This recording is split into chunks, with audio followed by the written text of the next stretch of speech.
L'abbé Antoine de Montvert fut accusé d'hérésie en 1699, et jamais plus on n'entendit parler de lui. Mais ce que l'Église n'a jamais révélé, c'est qu'il avait découvert quelque chose de si terrible dans les confessionnaux de France, que sa disparition fut orchestrée par les plus hautes autorités ecclésiastiques. Si cette histoire vous intrigue déjà, abonnez-vous à notre chaîne et dites-nous en commentaire de quelle ville vous nous écoutez. Votre soutien nous permet de continuer à révéler ces secrets enfouis de l'histoire. En cette fin du XVIIe siècle, la France de Louis XIV rayonne de sa magnificence, mais derrière les dorures de Versailles, l'Église catholique traverse une période de tension extrême.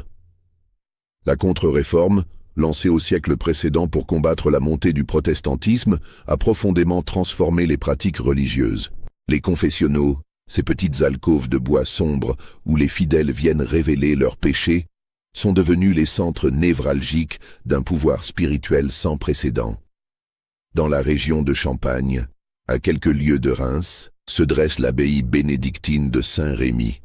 Fondée au XIe siècle, elle a traversé les guerres de religion, les famines et les épidémies, s'enrichissant progressivement grâce aux donations de nobles pénitents et aux revenus de ses vastes domaines viticoles. En 1695, elle compte près de 80 moines et accueille régulièrement des pèlerins, des nobles en retraite spirituelle et surtout un nombre croissant de jeunes femmes issues de la bourgeoisie locale qui viennent y faire leur dévotion. L'abbé Antoine de Montvert, nommé à la tête de cette institution en 1692, incarnait parfaitement l'idéal du prélat de son époque. Âgé de 42 ans, docteur en théologie de la Sorbonne, il était réputé pour son érudition et sa piété exemplaire.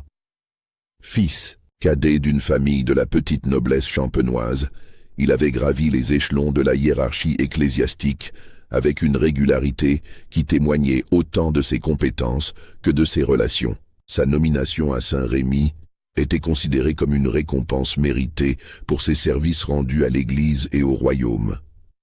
Pourtant, dès les premiers mois de son abbatiat, quelque chose d'étrange commença à se manifester dans son comportement. Ceux qui le connaissaient depuis longtemps remarquèrent des changements subtils. Des silences prolongés pendant les offices, des regards inquiets jetés vers les confessionnaux pendant les messes, une tendance croissante à éviter les conversations avec ses confrères abbés des monastères voisins. C'est au printemps 1696 que survint le premier incident qui allait déclencher une série d'événements aux conséquences dramatiques. Sœur Marguerite de Béthune, une novice de 18 ans appartenant à une famille noble de la région, avait été confiée à l'abbaye pour parfaire son éducation religieuse avant de prendre le voile. Belle et intelligente, elle attirait l'attention bienveillante de nombreux religieux qui voyaient en elle l'exemple parfait de la jeune aristocrate dévote. Un matin d'avril, après avoir assisté à l'office de prime, sœur Marguerite se rendit au confessionnal de l'abbaye pour sa confession hebdomadaire, comme l'exigeait la règle. Le père Joachim de Verneuil, un moine d'une cinquantaine d'années réputé pour sa sagesse et sa sévérité bienveillante, l'y attendait. La confession, qui durait habituellement une quinzaine de minutes, se prolongea étrangement. Lorsque sœur Marguerite sortit enfin du confessionnal, son visage était livide et ses mains tremblaient de manière incontrôlable. Elle traversa la nef en chancelant sous les regards surpris des autres religieuses et s'effondra dans sa cellule où elle demeura prostrée pendant 3 jours, refusant toute nourriture et tout contact. L'abbé Montvert, alerté par la mère supérieure, se rendit au chevet de la jeune novice. Ce qu'il découvrit le troubla profondément. Sœur Marguerite, habituellement si posée et articulée, bredouillait des phrases incohérentes où revenaient sans cesse les mots « pénitence »,« purification » et « sacrifice ». Ses yeux, normalement si brillants d'intelligence, semblaient fixés sur un point invisible, comme si elle revivait sans cesse une scène terrible. Quand l'abbé tenta de la questionner sur ce qui s'était passé lors de sa confession, elle se mit à trembler violemment et ne put articuler que ces mots. Il a dit que c'était la volonté de Dieu. que je devais pour le salut de mon âme. Puis elle sombra dans un mutisme total qui dura plusieurs semaines. L'incident avec sœur Marguerite aurait pu être attribué à une crise mystique, phénomène relativement courant dans les monastères de l'époque. Mais l'abbé Montvert, homme d'expérience et d'observation, commença à remarquer d'autres détails troublants. Plusieurs autres jeunes femmes, venues en retraite spirituelle ou pour des confessions particulières, manifestaient des signes similaires après leurs entretiens avec certains confesseurs. Il y avait Marie-Claire de Montmorency, fille d'un conseiller au Parlement, qui avait quitté précipitamment l'abbaye après 3 jours de retraite, laissant derrière elle une lettre étrange où elle demandait pardon à sa famille pour des fautes qu'elle ne nommait pas. Il y avait aussi Isabelle de Rohan, une veuve de 30 ans venue chercher la consolation spirituelle après la mort de son époux, et qui était repartie dans un état de prostration tel que sa famille avait dû appeler un médecin. Celui-ci, le docteur Armand Roussel, homme discret mais observateur, avait confié à l'abbé ses inquiétudes sur l'état mental de plusieurs de ses patientes qui fréquentaient l'abbaye.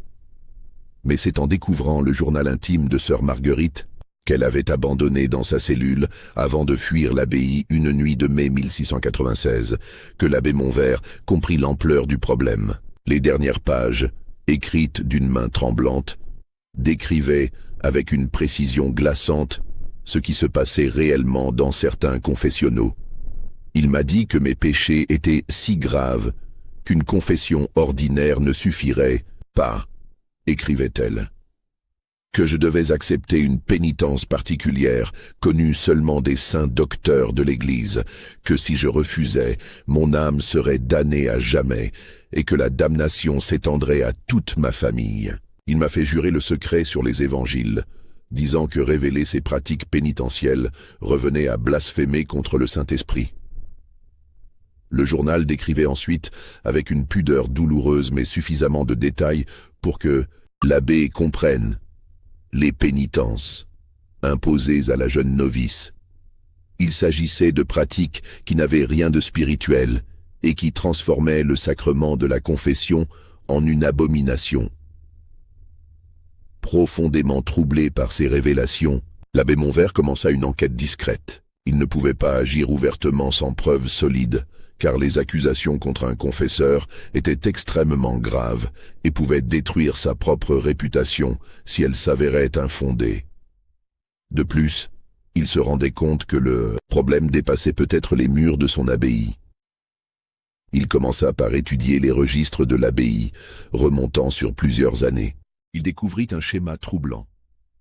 Un nombre anormalement élevé de jeunes femmes avaient interrompu brutalement leur séjour, souvent en pleine nuit, laissant derrière elles leurs affaires personnelles, et parfois des dons importants destinés à l'abbaye.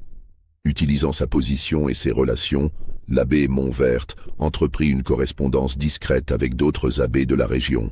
Sous prétexte de discussions théologiques sur la pratique de la confession, il orienta ses questions vers les méthodes particulières utilisées par certains confesseurs.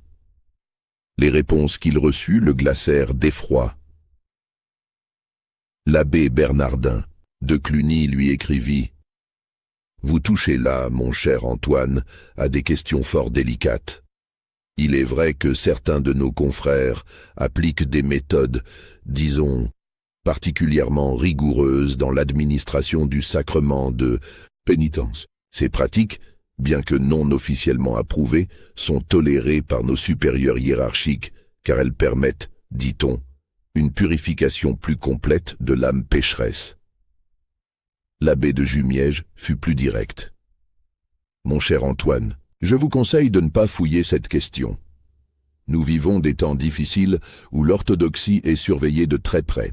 Certaines pratiques, même si elles nous semblent discutables, bénéficient de protections que vous ne soupçonnez pas. » Ces réponses évasives ne firent que renforcer les soupçons de l'abbé Montvert. Il réalisa qu'il était confronté, non pas à des dérives individuelles, mais à un système organisé qui bénéficiait d'une certaine tolérance, voire d'un soutien officieux de la hiérarchie ecclésiastique. C'est alors qu'il prit une décision qui allait sceller son destin. À l'automne 1696, l'abbé Antoine de Montvert commença à rédiger ce qui allait devenir le manuscrit des confessionnaux. Ce document, écrit en latin et en français, était destiné à rassembler toutes les preuves des dérives qu'il avait découvertes. Il travailla dans le plus grand secret, la nuit, dans une cellule isolée de l'abbaye qu'il avait transformée en bureau de travail. Il y rassembla les témoignages qu'il avait recueillis, les lettres de ses confrères, les extraits des journaux intimes abandonnés par les victimes, et surtout, ses propres observations minutieuses. Le manuscrit était divisé en plusieurs parties.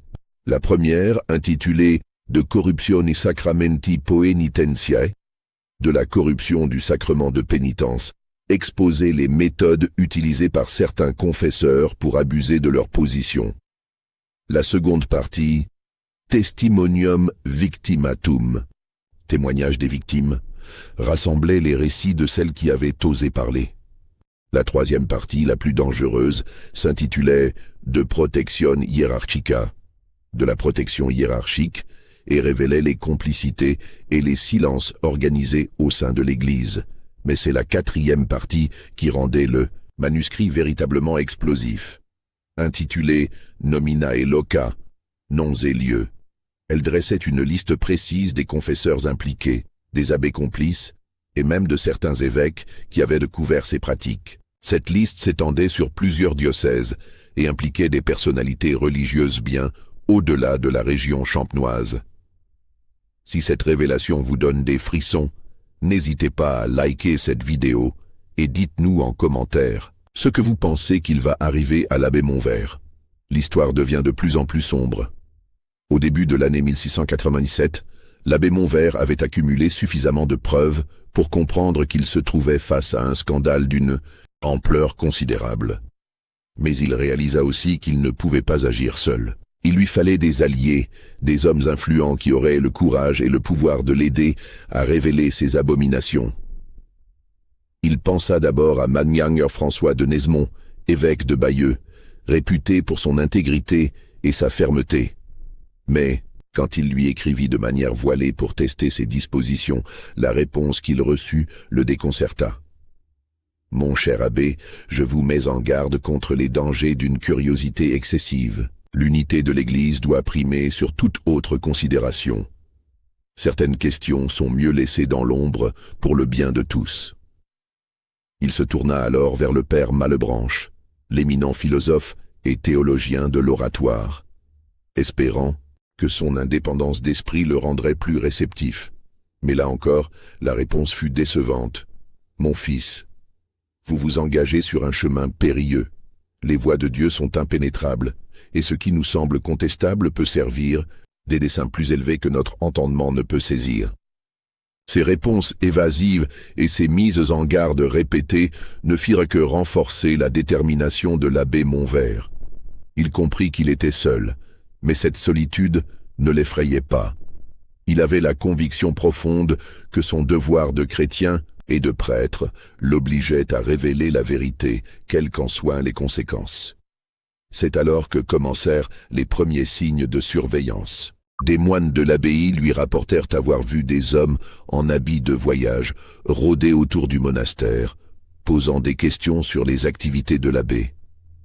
Le père Antoine de Sourches, son confesseur personnel et ami de longue date, lui, fit part de ses inquiétudes. « Antoine, on m'a posé des questions sur vos lectures, vos correspondances, vos habitudes de travail. Je crains que vous ne soyez surveillé. » L'abbé Montvert prit ses avertissements au sérieux et redoubla de prudence. Il dissimula son manuscrit dans plusieurs cachettes différentes, n'en gardant sur lui que des fragments qu'il recopiait sans cesse. Il modifiait ses habitudes, variait ses horaires, et surtout, il commença à chercher des moyens de faire sortir son travail de l'abbaye. Au printemps 1697, un événement vint brusquement accélérer le cours des choses. Marguerite de Béthune, la jeune novice qui avait fui l'abbaye l'année précédente, fut retrouvée morte dans un couvent de Lorraine où elle s'était réfugiée. La nouvelle parvint à l'abbé Montvert par l'intermédiaire d'un courrier officiel de l'évêché de Metz. Officiellement, Sœur Marguerite était morte de langueur mystique, un diagnostic commode qui recouvrait souvent les suicides ou les dépressions profondes des religieuses. Mais l'abbé Montvert, intrigué par cette mort suspecte, entreprit de mener sa propre enquête. Il se rendit discrètement en Lorraine sous prétexte d'une mission administrative et réussit à rencontrer sœur Agnès de Lorraine, la mère supérieure du couvent où Marguerite était morte. Cette femme âgée, au regard perçant et à la parole mesurée, lui révéla des détails troublants. « Votre protégée était arrivée chez nous dans un état de terreur absolue », lui confia-t-elle. Elle ne cessait de répéter qu'elle avait des choses terribles à révéler, mais qu'elle ne pouvait pas parler sans risquer la damnation éternelle. Elle avait une peur maladive des confessionnaux et refusait de se confesser, même à l'article de la mort. Sœur Agnès lui remit alors une lettre que Marguerite avait écrite peu avant sa mort, mais qu'elle n'avait jamais osé envoyer. Cette lettre, adressée à l'abbé Montvert, contenait des révélations qui le glacèrent d'effroi.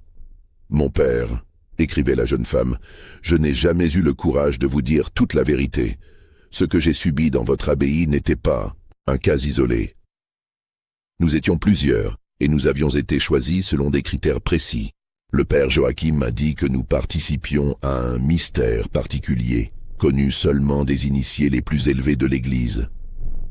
Il m'a montré des documents, des lettres portant des sceaux épiscopaux, qui semblaient authentifier ces pratiques abominables. La lettre continuait en révélant l'existence d'un réseau organisé de confesseurs qui se transmettaient des techniques particulières et partageaient des informations sur leurs pénitentes. Marguerite mentionnait l'existence d'un Liber Secretus, livre secret qui contenait des instructions détaillées sur ces pratiques et qui circulait entre certains monastères. « Ce qui m'a le plus terrifié, » concluait-elle, c'est de découvrir que ces hommes ne se considéraient pas comme des criminels, mais comme des serviteurs de Dieu accomplissant une mission sacrée. Ils étaient convaincus que leurs actes étaient justifiés par une théologie secrète transmise par des maîtres vénérables. Armé de ces nouvelles informations, l'abbé Montvert redoubla d'efforts dans son enquête. Il commença à établir des connexions entre les différents cas qu'il avait découverts, et réalisa que les pratiques dénoncées par Marguerite s'étendaient bien au-delà de ce qu'il avait imaginé. Il découvrit que le père Joachim de Verneuil, le confesseur de Marguerite, avait séjourné dans plusieurs monastères avant d'arriver à Saint-Rémy. Partout où il était passé, l'abbé Montvert put retracer des incidents similaires. Des jeunes femmes qui avaient quitté précipitamment leur retraite, des novices qui avaient renoncé à leur vocation, des veuves qui s'étaient murées dans un silence troublant. Plus inquiétant encore, il découvrit que le père Joachim entretenait une correspondance suivie avec d'autres confesseurs de la région et que ces lettres étaient rédigées dans un langage codé qui masquait leurs véritables intentions. L'abbé Montvert réussit à intercepter plusieurs de ces missives et à en déchiffrer une partie grâce à ses connaissances en cryptographie, une discipline qu'il avait étudiée dans sa jeunesse. Ces lettres révélaient l'existence d'une véritable confrérie secrète au sein de l'Église, dont les membres se désignaient sous le nom de purificateurs. Ils se considéraient comme les gardiens d'une tradition spirituelle ancestrale qui remontait, selon eux, au 1er siècle du christianisme. Leur pratique, qu'ils appelaient purification sacramentelle, était de présenter comme des méthodes de sanctification particulièrement efficaces pour certaines âmes élues. La découverte la plus troublante survint à l'automne 1697, quand l'abbé Montvert réussit à mettre la main sur une copie partielle du fameux Liber Secretus, mentionné par Marguerite. Ce document, écrit en latin archaïque mélangé de grec ancien, était dissimulé dans la bibliothèque privée du père Joachim. Le livre, d'une centaine de pages rédigées sur un parchemin de qualité exceptionnelle, était divisé en plusieurs sections. La première partie, intitulée « De Electione Animarum » du choix des âmes, établissait les critères de sélection des pénitentes. Jeunes femmes de bonne famille, dotées d'une beauté particulière et d'une sensibilité religieuse développée. La deuxième partie, Gradus Purificationis, les degrés de purification, décrivait de manière détaillée les différentes étapes des pénitences imposées. Mais c'est la troisième partie qui révéla l'ampleur véritable du complot. Intitulée De Hierarchia Scientium, de la hiérarchie des savants, elle listait les noms des membres de la confrérie, organisés selon une hiérarchie stricte. Au sommet figuraient plusieurs évêques, dont certains que l'abbé Montvert connaissait personnellement. Au niveau intermédiaire se trouvaient des abbés, des prieurs et des confesseurs expérimentés. À la base de la pyramide, les initiés, comme le père Joachim, chargés de l'application pratique des purifications. Le document révélait aussi l'existence d'un conseil supérieur appelé Concilium Arcanorum, Conseil des mystères, qui se réunissait régulièrement pour coordonner les activités de la confrérie et protéger ses membres des investigations indiscrètes. Ce conseil disposait de moyens considérables et n'hésitait pas à utiliser la corruption, l'intimidation et même, selon certaines allusions, des méthodes plus radicales pour préserver le secret. Fort de ces découvertes, l'abbé Montvert ne put plus garder le silence. Au début de l'année 1688, il commença à modifier subtilement ses homélies dominicales, introduisant des allusions de plus en plus directes aux abus qui se commettaient dans les confessionnaux. « Mes frères, déclarait-il lors d'un sermon de carême, le sacrement de pénitence est un don de Dieu pour la purification de nos âmes. Mais gardez-vous de ceux qui voudraient transformer ce don en instrument de domination et d'avilissement. Gardez-vous de ceux qui, sous prétexte de pénitence, exigent de vous ce que la décence et la charité chrétienne réprouvent. » Ces paroles, qui auraient pu passer pour des généralités morales, étaient comprises par ceux qui connaissaient la situation réelle. L'abbé Montvert remarqua que plusieurs fidèles, notamment des femmes, l'approchaient après les offices pour lui faire part de leurs propres expériences troublantes. Dame Élisabeth de Chaulnes, veuve d'un conseiller au Parlement de Paris, lui confia « Mon père, vos paroles me touchent profondément. J'ai vécu des choses troublantes lors de mes confessions à l'abbaye de Saint-Germain.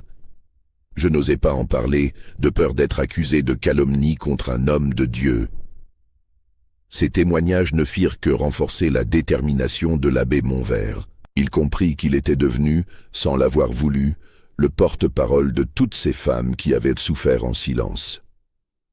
Cette responsabilité le terrifia, mais elle lui donna aussi le courage de poursuivre sa mission.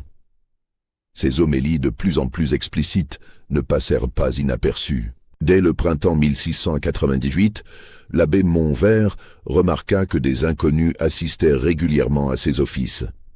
Ces hommes, vêtus sobrement mais avec une élégance qui trahissait leur appartenance à la haute société, prenaient des notes discrètes pendant ses sermons. Le père Antoine de Sourches, son confesseur, lui fit part de ses inquiétudes grandissantes. « Antoine, on me demande de rapporter le contenu de vos confessions. J'ai refusé, bien sûr, mais la pression se fait de plus en plus forte.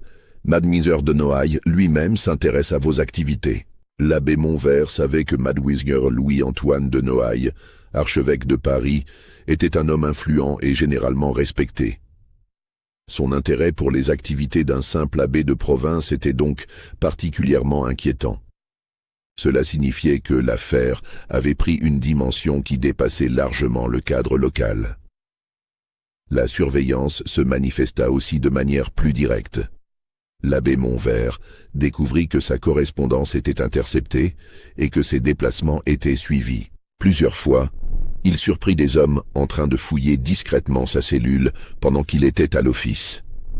Ces intrusions étaient menées avec une habileté professionnelle qui suggérait l'intervention d'agents expérimentés.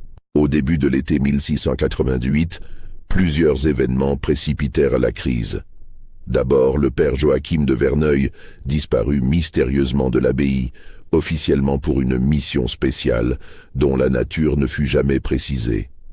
Ensuite, 3 des moines qui avaient aidé l'abbé Montvert dans ses recherches furent brutalement mutés vers des monastères éloignés, malgré leurs protestations. Mais l'événement le plus troublant fut la mort suspecte de dame Élisabeth de Chaulnes, la veuve qui avait témoigné auprès de l'abbé Montvert. Elle fut retrouvée morte dans son hôtel particulier parisien, officiellement victime d'une fièvre soudaine. Cependant, sa femme de chambre, interrogée discrètement par l'abbé Montvert lors d'un voyage à Paris, révéla des détails troublants.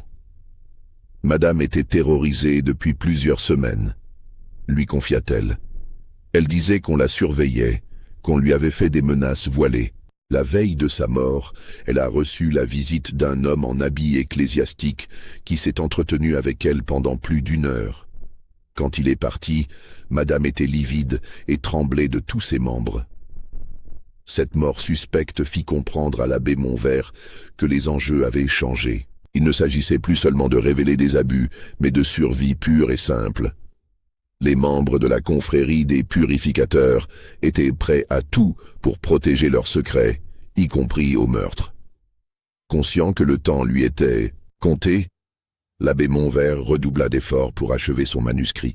Il y travaillait désormais jour et nuit, sachant que ce document représentait peut-être sa seule chance de révéler la vérité au monde.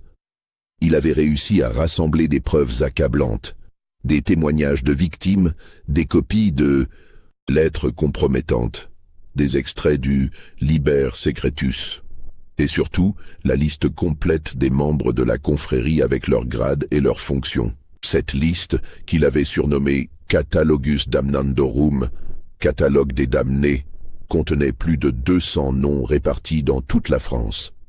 Le manuscrit final, achevé en octobre 1698, comptait près de 500 pages. Il était divisé en 7 parties principales, chacune étayée par des documents et des témoignages. L'abbé Montvert l'avait rédigé avec la rigueur d'un procureur et la passion d'un justicier. Il savait que ce document, s'il était rendu public, provoquerait un scandale sans précédent dans l'Église de France. Mais il savait aussi qu'il lui fallait trouver un moyen de le faire sortir de l'abbaye et de le mettre en lieu sûr. Il ne pouvait faire confiance à personne dans la hiérarchie ecclésiastique et les autorités civiles étaient trop liées à l'Église pour être fiables. Les dernières semaines de l'année 1688 furent marquées par une tension croissante. L'abbé Montvert sentait que ses ennemis se rapprochaient. Plusieurs de ses correspondants habituels cessèrent de lui écrire, et ceux qui continuaient à entretenir des relations avec lui le faisaient avec une prudence extrême. Il reçut une visite particulièrement inquiétante de Matzinger Pierre-Daniel Huette, évêque d'Avranches, un homme qu'il avait toujours respecté pour son érudition et son intégrité. Mais cette fois, l'évêque se montra d'une froideur glaciale. « Mon cher Antoine, lui dit-il, votre réputation de théologien et d'administrateur est bien établie. Il serait dommage de la ternir par des excès de zèle. L'Église traverse une période délicate, et elle a besoin d'hommes sages qui savent distinguer l'essentiel de l'accessoire. » L'abbé Montvert comprit que cette visite était un ultime avertissement. Matzinger Huette, en homme intelligent, ne pouvait ignorer les dérives qu'il dénonçait.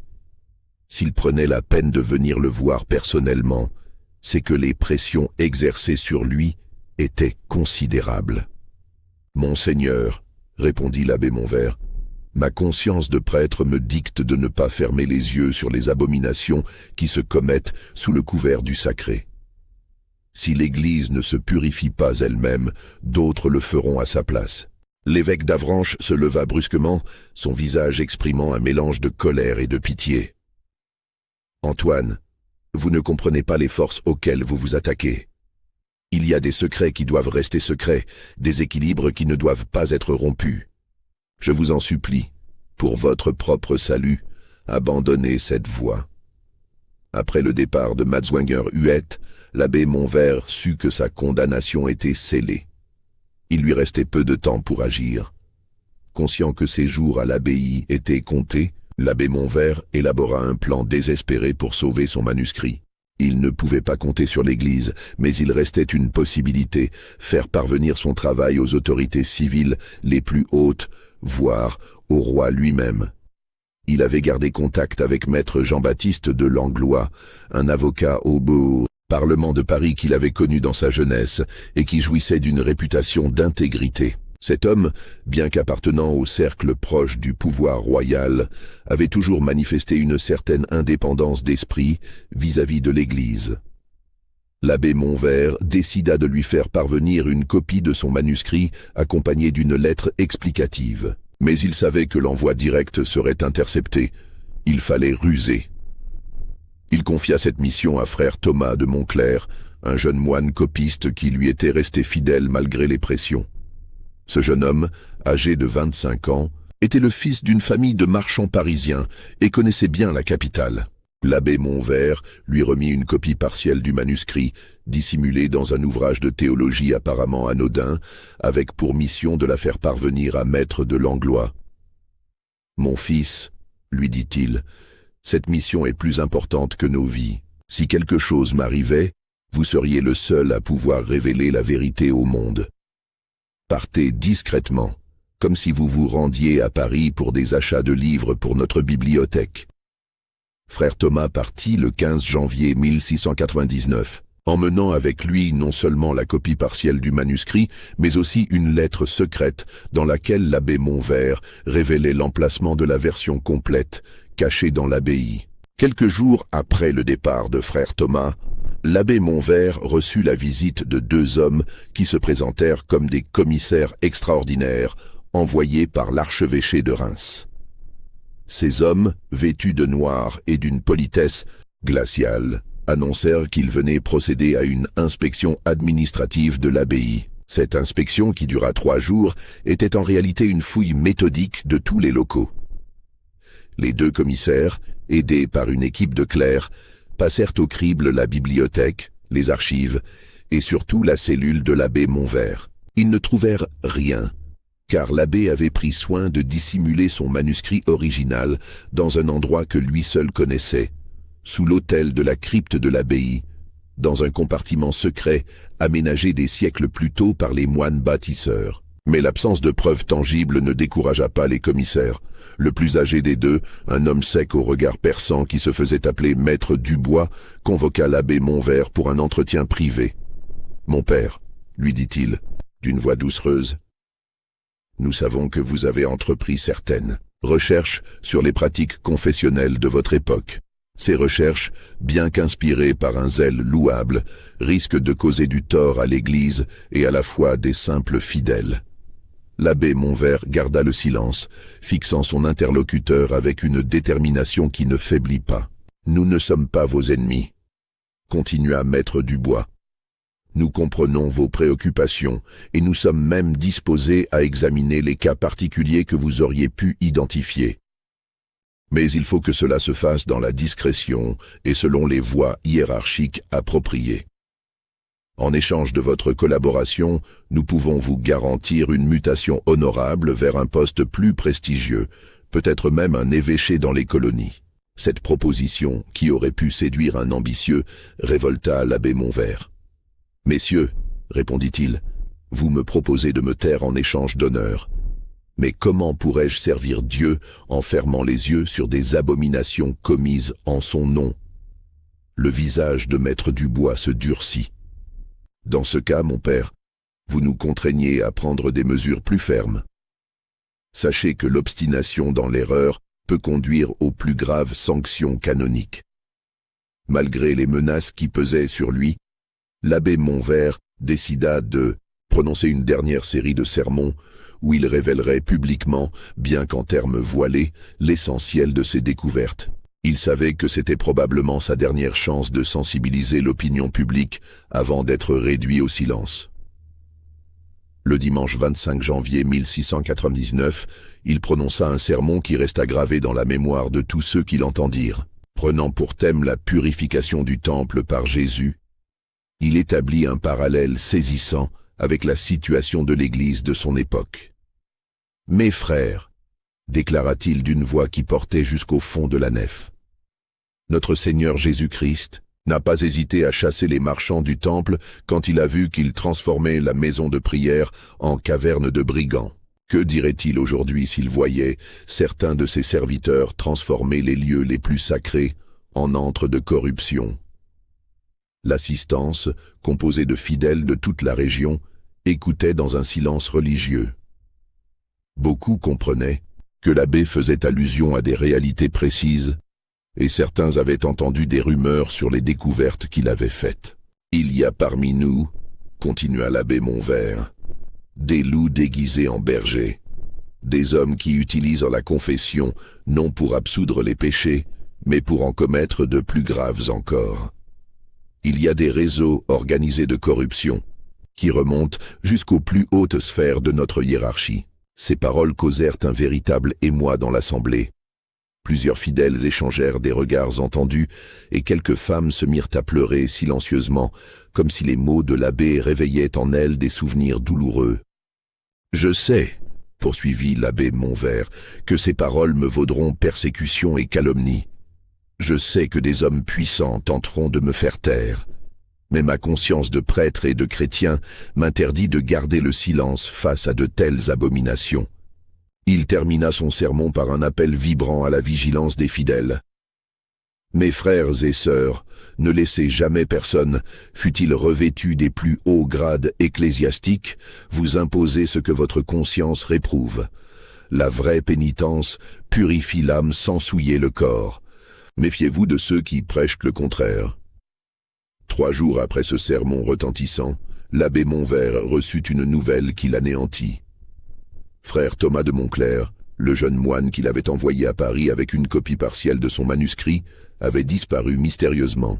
La nouvelle lui parvint par l'intermédiaire d'un marchand de la région qui avait rencontré la famille du jeune homme à Paris.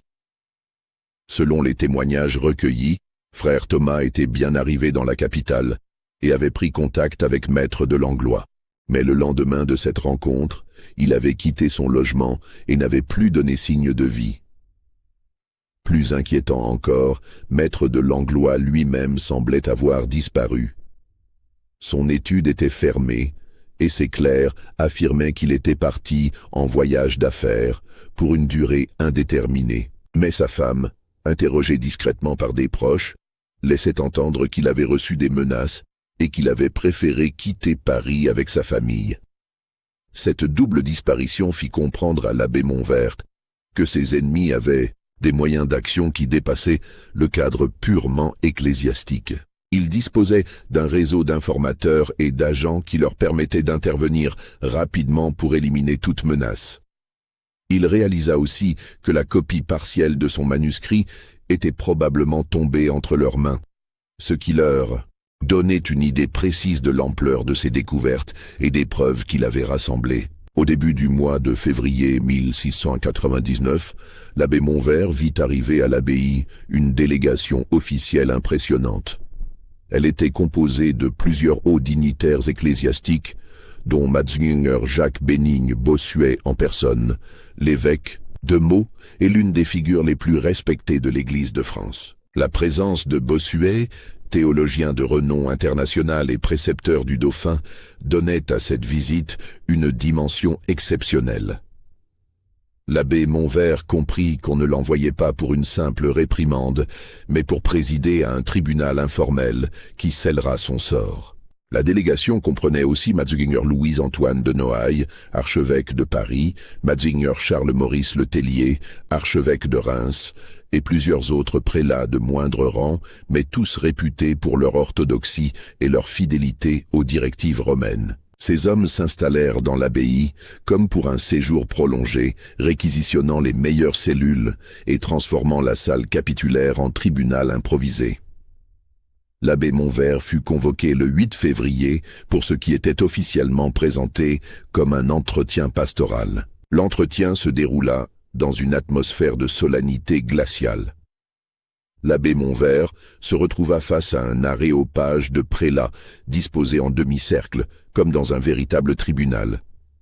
Matzingher Bossuet présidait, son visage habituellement bienveillant, exprimant une sévérité inhabituelle. « Mon fils, » commença l'évêque de Meaux, « nous sommes venus vous entendre sur des accusations graves qui pèsent contre vous. On nous rapporte que vous vous seriez livré à des activités contraires à l'unité et à la paix de l'Église. » L'abbé Montvert resta debout, refusant le siège qu'on lui proposait. « Monseigneur, répondit-il. Si chercher la vérité et dénoncer la corruption constituent des crimes, alors je me déclare coupable. Mademoiselle de Noailles prit la parole à son tour. Mon père, nous ne contestons pas votre sincérité, mais nous mettons en question votre jugement. Les accusations que vous portez sont extrêmement graves et pourraient causer un scandale irréparable. Le scandale, rétorqua l'abbé Montvert, c'est ce qui se passe dans les confessionnaux de nos églises, pas le fait de le révéler. Cette réponse provoqua un murmure réprobateur parmi l'assemblée. Mademoiselle Le Tellier, l'archevêque de Reims, se pencha vers l'avant. « Avez-vous des preuves de ce que vous avancez ?» L'abbé Montvert hésita un instant. Il savait que révéler l'existence de son manuscrit signait probablement son arrêt de mort, mais il ne pouvait plus reculer. J'ai rassemblé des témoignages, des documents, des preuves irréfutables de l'existence d'un réseau organisé de corruption au sein de notre Église. « Où sont ces preuves ?» demanda sèchement Mademoiselle Bossuet. « En lieu sûr, » répondit l'abbé Montvert, « et elles le resteront tant que justice ne sera pas rendue aux victimes. » Cette réponse marqua le point de non-retour. L'abbé Montvert venait d'avouer implicitement qu'il possédait des documents compromettants et qu'il refusait de les remettre aux autorités ecclésiastiques. Pour ces juges, cela équivalait à une déclaration de guerre. Le lendemain, 9 février 1699, l'abbé Montvert fut officiellement convoqué devant le tribunal ecclésiastique pour répondre d'accusations précises. L'acte d'accusation, rédigé par un chanoine expert en droit canonique, était d'une précision juridique redoutable. L'abbé était accusé de propagation de doctrines erronées sur la nature du sacrement de pénitence, de diffamation systématique du clergé, de trouble à l'ordre public par ses prédications scandaleuses, et surtout de désobéissance caractérisée aux autorités légitimes de l'Église. Mais c'est la dernière accusation qui était la plus grave. Intelligence avec des puissances hostiles à l'Église et au royaume. Cette accusation particulièrement pernicieuse suggérait que l'abbé Montvert aurait agi en complicité avec des ennemis de la France, peut-être des protestants étrangers ou des agents de puissances rivales. Cette accusation était habile car elle permettait de faire passer un conflit interne à l'Église pour une affaire de sécurité d'État, justifiant ainsi les mesures les plus extrêmes. L'abbé Montvert comprit immédiatement la stratégie de ses accusateurs. En l'accusant de trahison, il s'assurait que ses révélations seraient définitivement discréditées et que toute enquête ultérieure serait impossible. Lors de l'audience du 10 février, l'abbé Montvert tenta de se défendre, mais il se heurta à un mur d'hostilité et de mauvaise foi. Chaque fois qu'il tentait d'expliquer ses motivations ou de citer des exemples précis d'abus, ses juges l'interrompaient en invoquant le scandale que de telles révélations causeraient parmi les fidèles. « Mon père, lui dit Mademoiselle Bossuet, vous prétendez servir la vérité, mais vous servez en réalité les ennemis de l'Église. En répandant ces accusations, vous donnez des armes aux protestants et aux libertins qui cherchent à détruire notre sainte religion. » L'abbé Montvert tenta une dernière fois de faire entendre raison à ses juges. « Mais Seigneur, comment l'Église peut-elle prétendre enseigner la morale au monde si elle refuse de se purifier elle-même? Comment pouvons-nous demander aux fidèles de nous faire confiance si nous protégeons ceux qui abusent de cette confiance ?» Mais ces paroles tombèrent dans le vide. Le tribunal avait déjà pris sa décision avant même le début des audiences. Il ne s'agissait pas de juger, mais de donner une apparence de légalité à une condamnation déjà prononcée. Le 11 février 1699, après 3 jours d'audience de pure forme, le tribunal rendit sa sentence.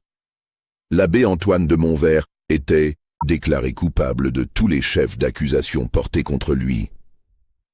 La sentence, lue solennellement par Mademoiselle Bossuet, était d'une sévérité exceptionnelle. L'abbé était déchu de toutes ses fonctions ecclésiastiques, excommunié et remis aux autorités civiles pour être jugé pour crime de lèse-majesté divine et humaine.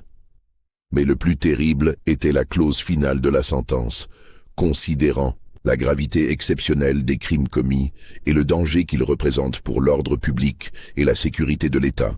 Le condamné sera transféré dans une maison de détention spéciale où il demeurera au secret absolu jusqu'à ce que mort s'ensuive. Cette formule, d'une hypocrisie glaçante, équivalait à une condamnation à mort déguisée. L'abbé Montvert serait enfermé dans un cachot secret où il mourrait lentement, dans l'oubli total. Quand la sentence fut prononcée, l'abbé Montvert ne montra aucune émotion. Il s'était préparé à cette issue depuis des mois. Sa seule préoccupation était maintenant de s'assurer que son manuscrit survivrait à sa disparition. L'abbé Montvert fut maintenu en détention dans l'abbaye en attendant son transfert vers le lieu de sa détention définitive. Ses dernières heures de liberté relative, il les consacra à une ultime tentative de sauver son œuvre. Il profita d'un moment d'inattention de ses gardiens pour se glisser dans la crypte de l'abbaye et récupérer son manuscrit original. Le document, soigneusement emballé dans une toile cirée, était intact. Il le dissimula sous sa robe et regagna sa cellule. Là, dans le secret de sa prison temporaire, il rédigea une dernière lettre destinée à la postérité. Cette lettre, écrite d'une écriture rapide mais ferme, résumait l'essentiel de ses découvertes et révélait l'emplacement où il avait décidé de cacher définitivement son manuscrit.